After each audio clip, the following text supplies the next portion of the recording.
Thank you Jesus, hallelujah. प्रभु यीशु मसीह में मेरे सभी बहन भाइयों को जय मसीह की। आप सभी का स्वागत है जीवत परमेश्वर की जीवत हजूरी में, जिसमें आने के बाद आपका जीवन कभी भी सेम नहीं रहता और आप परमेश्वर की आशीषों को अपने जीवन में ग्रहण करते हैं। हमारी आज की इस वीडियो में हम परमेश्वर के पवित्र वचन को मेरी भविष्यवाणियों की पुस्तक में से पढ़ेंगे।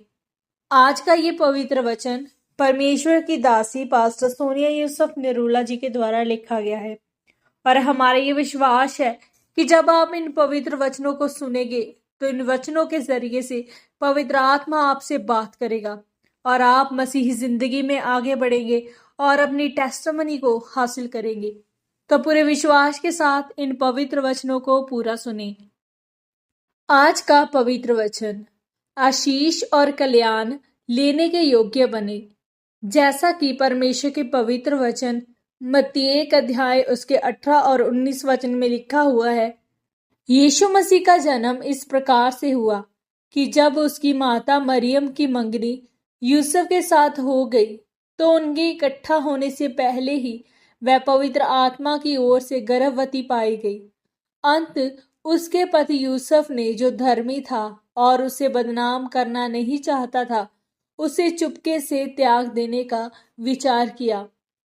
मेरे प्रियो, पवित्र बाइबल बताती है कि प्रभु यीशु मसीह ने अपने चेलों से कहा कि तुम जिस किसी घर में जाओ तो हर एक व्यक्ति, हर एक परिवार पर कल्याण और आशीष को मांगो। यदि वह व्यक्ति, वह परिवार आशीष लेने के योग्य होगा तो आपका आशीष और कल्याण उस व्यक्ति पर, उस परिवार पर ठहर जाएगा, नहीं तो वह वापस आ जाएगा।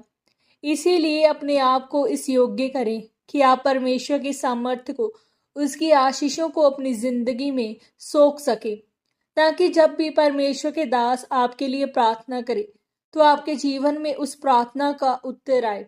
आप अपने आप को परमेश्वर के निकट रहकर पवित्रताई में, प्रार्थनाओं में, पवित्र बाइबल के अध्ययन में और बोने के द्वारा योग्य करें।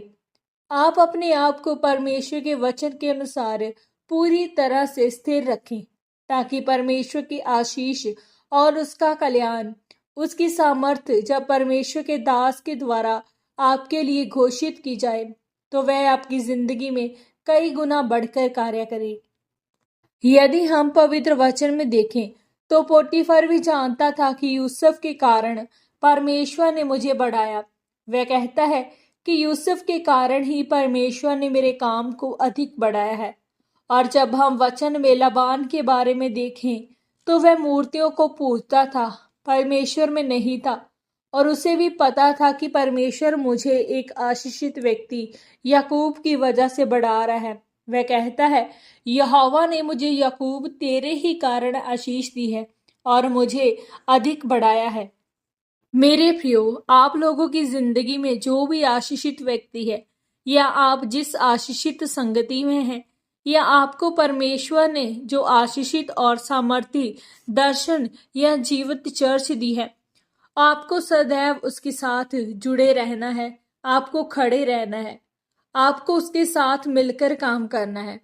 याकूब तो अपने अविश्वासी मामा के साथ पूरी ईमानदारी के साथ काम करता रहा और यूसुफ भी एक अविश्वासी पोतीफर के घर में पूरी ईमानदारी के साथ पूरा ध्यान लगाकर कठिन काम करता रहा।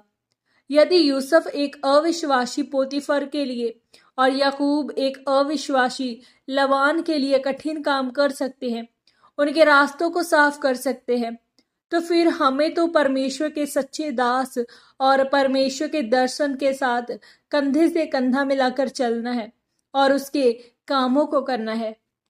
मेरे प्रियो, परमेश्वर ने अब्राहम से कहा था कि जो तुझे आशीष दे मैं उसे आशीषित करूंगा।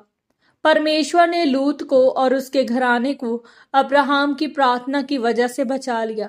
वचन कहता है, परमेश्वर की प्रतिज्ञा का पुत्र तो इसहाक था, लेकिन परमेश्वर ने इस्माइल पर भी दया की और उसे भी एक बड़ी जाति के साथ आशीषित किया और उसकी जाति में से भी 12 प्रधान निकले और उसे भी ऊंचा किया और आशीषित किया। इसीलिए यदि आपके पास कोई आशीषित व्यक्ति है, वह चाहे आपके अगुवे के रूप में है या वह चाहे आपके घर में एक प्रार्थना करने वाला जन हो। मेरे प्रियो, आशीषों के कर्ता की और आपका सदैव अपना ध्यान रखें, उसके निकट रहें और आपको परमेश्वर के दास के लिए सदैव प्रार्थनाएं करनी है और उसके भार को उठाना है और आपको चर्च का एक मजबूत खंबा बनना है, ताकि इसी तरह से परमेश्वर आपको आशीषित कर सके। आमीन। पवित्र वचनों के अनुसार प्रार्थना। सर्वशक्तिमान परमेश्वर, इस वचन के लिए मैं आपका धन्यवाद करती हूँ।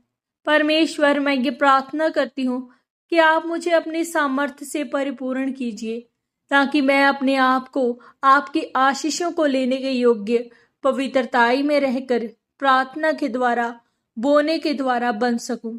प्रभु यीशु मसीह के पवित्र और सामर्थ्य नाम में हम मांगते हैं। आमीन, आमीन और आमीन। आज के इन पवित्र वचनों के पढ़े और सुने जाने के द्वारा परमेश्वर आप सभी को बहुतायत से आशीषित करे। सबको जय मसीह की।